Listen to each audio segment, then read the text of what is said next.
E é aquilo que você falou, a chuva é uma bênção. Receber esse dinheiro idôneamente, com certeza será uma bênção. Mas se a pessoa não se preparou, ela vai. Exato, ela vai acabar E perdendo. a maioria perde. A gente vê É, muitos só casos, né? De jogador gente de que ganhou futebol, Big Big Brother, Brother. isso Nossa, é muito, muito. muito comum. E é muito comum também, porque jogador de futebol, cara, aí tem alguns, né? Eles acabam tendo acesso a uma quantidade de dinheiro do qual eles não estavam preparados. Uhum. E não é anormal, né? Uma vez por mês a gente vê um jogador de futebol cair num golpe financeiro. Porque É, ele não podia ter vários. acessado. Ele não tá Ó, pronto para acessar aquelas quantias. ó, Rafa, vamos falar de um ponto mais delicado ainda do que dinheiro? Esse é um ponto delicado. Cara, eu acredito assim, ó. Por mais difícil que seja a situação, existe uma possibilidade de um filho não ser uma bênção? É,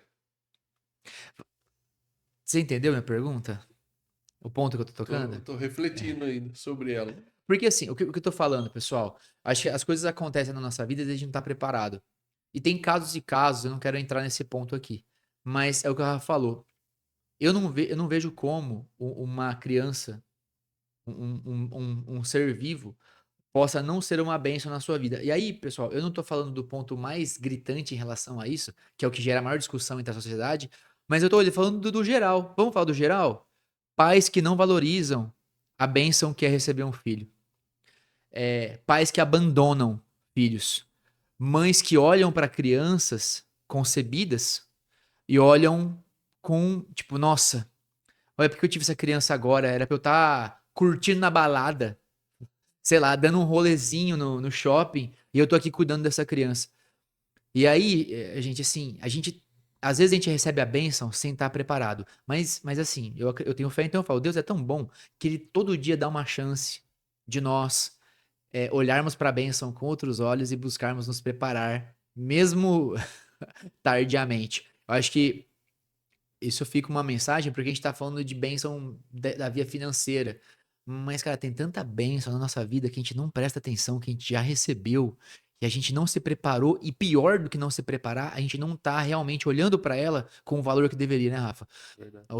A relação, as pessoas à sua volta, nossos pais. Cara, eu falo assim que. Nossa, eu até me emociono pensando falando isso, mas pô, todo mundo é adolescente, né? Acho que todo mundo passa pela adolescência.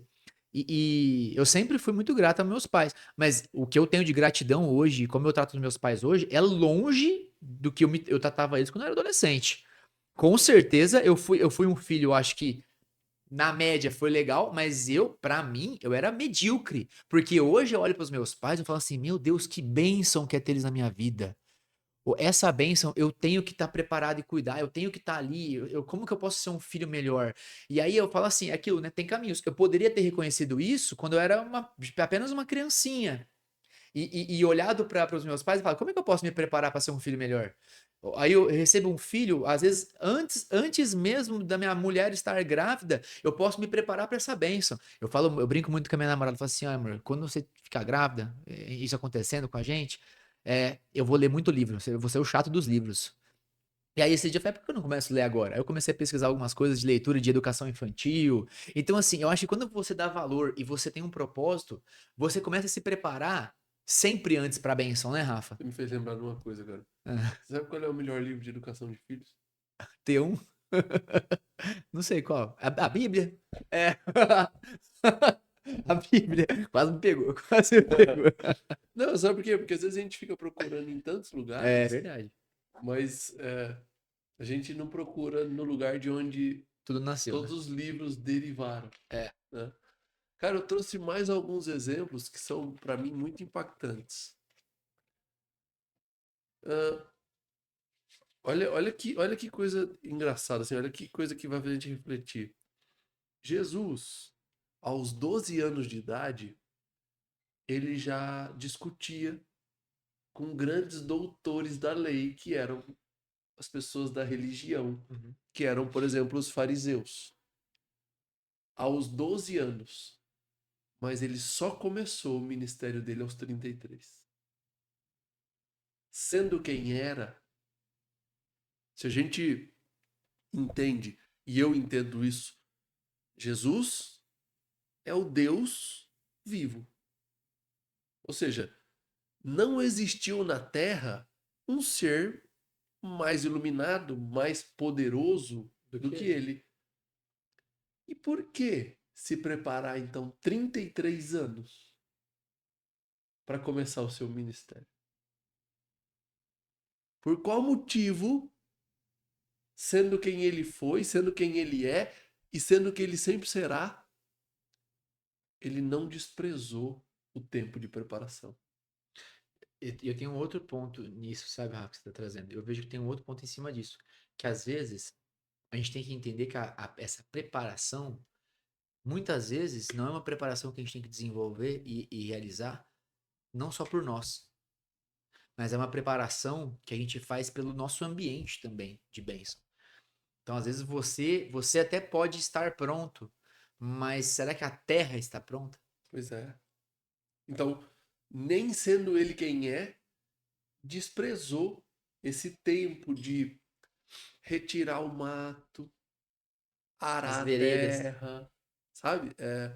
Colocar sementes para na hora certa cair essa chuva de bênçãos. Pensa também, os milagres de Jesus. De novo, né? Sendo quem é. Olha isso aqui, Gabriel. Sendo quem é, com a autoridade que tinha. Por que não transformar água em vinho com apenas um sopro? Assim, ó. Por quê? Ele pediu para que pegassem água, para que pegassem água filtrada, para que enchessem os odres, né, Gabriel? Os barris. De novo, tem que pedir perdão para questão literária, né? Mas se você olha para o primeiro milagre, ele, ele tem toda uma preparação até que ele transforme água em vinho. E aí, isso me entusiasmou, né? Me deixou reflexivo, dizendo: imagina se ele quisesse. Acho que talvez não precisasse da água, não precisasse de nada. Simplesmente ele faria aparecer vinho, mas não. Mas mais uma vez, ele respeitou o tempo de preparação de cada coisa. Teve o cego que ele curou foi com barro, não foi? Guspe barro. De novo, ele poderia ter simplesmente colocado a mão e dito, fique curado. Então, em todas as passagens, em tudo que ele fez, ele deixou uma lição para gente. Não desprezem o tempo de preparação. Não desprezem o tempo de preparar-se para receber grandes bênçãos, porque a chuva de bênçãos ela vai acontecer. Eu não sei se essa ela vai ser uma bênção para algumas pessoas, Uhum. mas a chuva de bênçãos, quantas vezes a gente escuta alguém contando histórias, pessoas com um pouco mais de idade que dizem: puxa vida, aquela oportunidade apareceu na minha vida. Sabe que quando a gente subiu o Legendários, é uma frase que a gente pode comunicar ela, que ela diz muito sobre preparação, que é desfrute o caminho. Desfrute o caminho. Porque o desfrutar do caminho é uma eterna preparação. O desfrutar o caminho é justamente você entender que a cada passo que você dá, você está seguindo no caminho o certo é você seguir no caminho de alcançar a bênção, e tudo no caminho, o caminho também é uma bênção. A preparação também faz parte de uma bênção, né? A bênção que você quer receber está ali à frente, mas a cada passo que você dá, né? Dê o passo, né? Jesus coloca o chão. Então, a cada passo que você dá, Jesus coloca o chão. Então, eu falo, eu tava vendo o pessoal assim, com todo respeito a cada crença de cada um, mas pessoal, sobre por que você acredita em Jesus, né? As discussões hoje está muito em alta, não sei porque eu vejo muito isso, mas está muito em alta isso. Por que você acredita em Jesus, né? Esse cara não tem nada provando o contrário. Até hoje a gente não conseguiu, ninguém conseguiu provar nesse Jesus e cada vez mais se provam as histórias da Bíblia. Mas olha a sua volta. Se isso não é um milagre, o que é isso? Então, o chão que você pisa, que a gente entende como preparação também é uma bênção. Então eu acho que uma coisa legal, Rafa, para falar sobre que a preparação faz parte, é que na verdade eu posso te falar, eu acho que a visão de preparação, na verdade, é uma visão talvez até turva nossa de que nós estamos nos preparando para algo. Porque no final do dia, tudo é uma bênção. Então a gente está colhendo a bênção de Deus a cada segundo. Por mais dolorosa, às vezes, o momento que seja, e aí eu vejo que cada passo que a gente dá, a gente pode colher mais bênçãos. E às vezes tem uma bênção que a gente não consegue conceber. Talvez é porque a gente não se preparou o suficiente para essa bênção. Mas a gente está colhendo bênçãos todo dia. E aí eu acho que cabe a nós entender que isso ajuda bastante na preparação.